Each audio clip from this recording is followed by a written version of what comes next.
రోజు ముందుగానే నాకు జన్మదిన శుభాకాంక్షలు తెలిపిన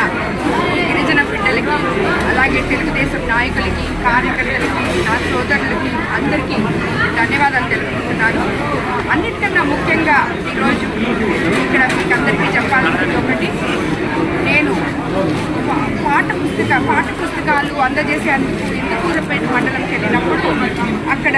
నోట్బుక్స్, టెక్స్ట్ బుక్స్ ఇచ్చేటప్పుడు ఒక స్కూల్లో ఈ కార్యక్రమానికి విచ్చేసిన డిఈఓ గారి దగ్గర నాకు వచ్చి చాలామంది ఎస్టీ పిల్లలు వీళ్ళందరూ మాకు ఆధార్ కార్డు, పేరెంట్స్ అందరూ వచ్చి నాకు ఆధార్ కార్డు మాకు లేవు, మాకు బర్త్ సర్టిఫికేట్ లేవు, ప్రభుత్వంలో అందే అన్ని రకాల ఏ ఒక్కటి కూడా మేము నోచుకోలేకపోతున్నాం, దీనికి ఏదో ఒక మార్గం చూపించండి అని ఆ రోజు కోరడం జరిగింది. ఆ రోజు నేను